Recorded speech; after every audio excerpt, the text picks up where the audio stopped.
కూటమి ప్రభుత్వంలో చంద్రబాబు నాయుడు గారు ముఖ్యమంత్రిగా, నారా లోకేష్ విద్యాశాఖ మంత్రిగా మేనిఫెస్టోలో చెప్పినట్టు 16,000 టీచర్ పోస్టులు డిఎస్సి ఇవ్వడం జరిగింది.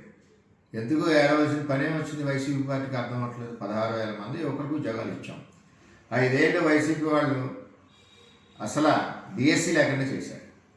ఈవేళ నారా లోకేష్ గారు 16,000 పోస్టులకి జాబులు ఉద్యోగాలు వచ్చాయి డిఎస్సి ద్వారా అంటే కుళ్ళి ఏడుస్తున్నారు. ఈవేళ చర్చికి రమ్మన్నారు కదా లోకేష్ గారు, రండి. లోకేష్ గారు వైసీపీ వాళ్ళని చర్చికి రమ్మన్నారు, సాక్షాత్ జగన్మోహన్ రెడ్డి గారిని చర్చికి రమ్మన్నారు. రండి, మాట్లాడండి, ఎక్కడ అవకతవకలు ఉన్నాయో చూపించండి. నేనేమంటున్నానంటే ఏదోలాగా బురద జల్లాల ఉద్దేశంతో హైకోర్టులో 335 పిటిషన్లు వేశారు. 66 స్పోర్ట్స్ కోటాలో అన్యాయం జరిగింది అంటున్నారు. అసలు వచ్చిన స్పోర్ట్స్ కోటాలో ఉద్యోగాలు చాలా మట్టుకి వైసీపీ ప్రభుత్వంలో ఇచ్చిన సర్టిఫికెట్లే. అంటే అవి నకిలీ ఇచ్చారా? మీరు నకిలీ ఇచ్చారా వైసీపీ గవర్నమెంట్లో? ఆ సర్టిఫికెట్లోనే ఉద్యోగాలు వచ్చినాయి. ఈవేళ 66 పిటిషన్లు వేశారు స్పోర్ట్స్ కోటాలు, ఇవన్నీ నకిలీ.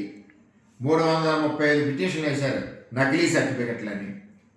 నేను సూటుగా అడుగుతున్నా, జడ్జి గారు అడిగారు మిమ్మల్ని, అసలు నకిలీ సర్టిఫికెట్లు అన్న వాళ్ళు కనపట్టలేదు, స్పోర్ట్స్ కోటాలో అన్యాయం జరిగిన వాళ్ళు కనపట్టలేదు, మీరు రాజకీయ పిటిషన్లు వేసినట్టు ఉంది, ఇది దానికి సమాధానం చెప్పండి అంటే సమాధానం లేదు.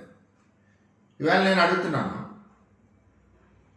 నకిలీ సర్టిఫికెట్లు అంటున్నారు. మొత్తం డిఎస్సికి సంబంధించి అంతా కూడా ఆన్లైన్లో ఉంది, చెక్ చేసుకోండి. తప్పుంటే మాట్లాడండి. డిఎస్సి అనౌన్స్ చేసినప్పుడు సలహాలు ఇవ్వాలి, అయిపోయాక సలహాలు కాదు. వేళ రాష్ట్ర వ్యాప్తంగా ఉద్యమం చేయడానికి వైసీపీ పార్టీకి బుద్ధి లేదు. ఎక్కడికెక్కడ దీక్షలు, ప్రజలను తప్పుదోవ పెట్టడానికి.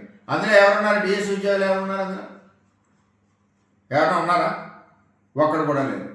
నేను అడుగుతా ఉన్నా, ఈ 335 పిటిషన్లో 66 స్పోర్ట్స్ కోటాలకు సంబంధించి ఏదైతే వైసీపీ వాళ్ళు వేశారో అవి వకాల్తాలు కూడా దొంగ సంతకాలని నేను చెప్తున్నాను.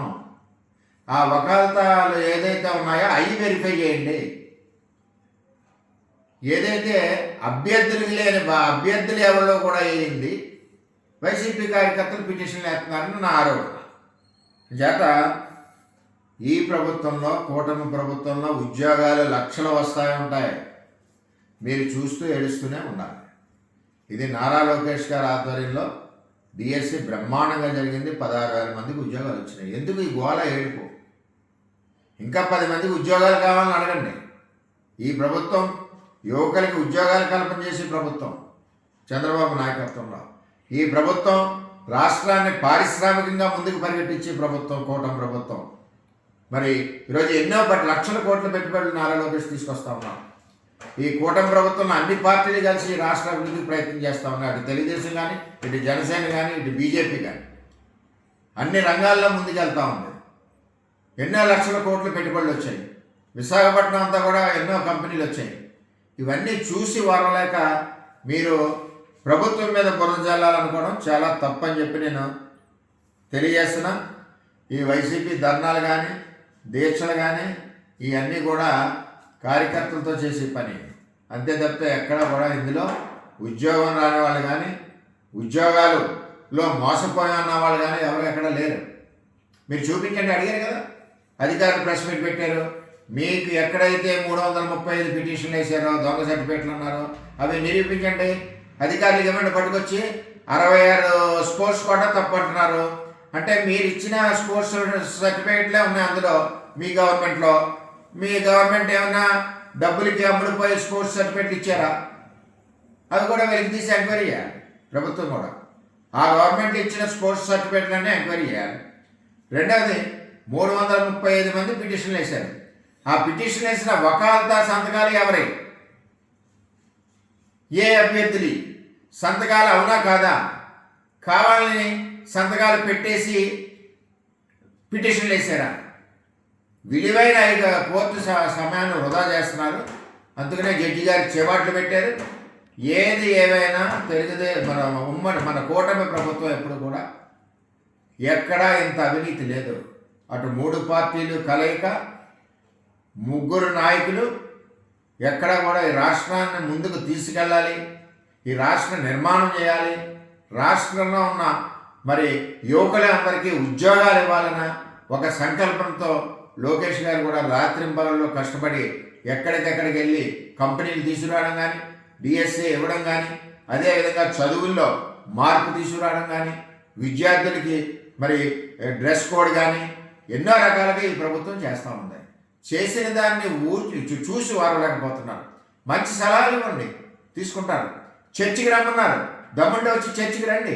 నారా లోకేష్ గారు రమ్మన్నారు కదా, చర్చికి వచ్చి కూర్చోండి, డిస్కస్ చేయండి, తప్పులు ఎక్కడన్నా వేలెత్తి చూపించండి. మేము నీతి నిజాయితీతో పనిచేస్తూ ఉంది ఈ కూటమి ప్రభుత్వం. ఎక్కడా ఇన్ని అవకతవకలు లేకుండా, ఎక్కడా కూడా ఇంత చిన్న తప్పు లేకుండా అన్నీ సిస్టమేటిక్గా పారదర్శకతగా చేసింది ఈ ప్రభుత్వం. ఇవాళ ఆన్లైన్ చూసుకోండి, ఏ అభ్యర్థి ఎవరు, ఆయన సర్టిఫికేట్లు ఏంటి, ఆయన ఎక్కడి నుంచి వచ్చాడు ఏంటి, ఆయన స్పోర్ట్స్ సర్టిఫికేట్, అన్ని వివరాలు కూడా ఆన్లైన్లో ఉన్నాయి. ఎక్కడా కూటమి ప్రభుత్వం దాయడం జరగదు. మీరు ఈ రిలే నిరాహార దీక్షలు, అదేవిధంగా చిన్న చిన్న ధర్నాలు, ఈ గొడవలో రాష్ట్రంలో మీరు సృష్టించి బురద జల్లాలనుకోవడం ప్రజలు గమనిస్తూ ఉన్నారు. రేపు భవిష్యత్తుకి ఇటువంటి కార్యక్రమాలు మీకు ఇంకా నష్టపోయే పరిస్థితి వైసీపీ పార్టీకి వస్తుందని చెప్పి తెలియజేస్తారు.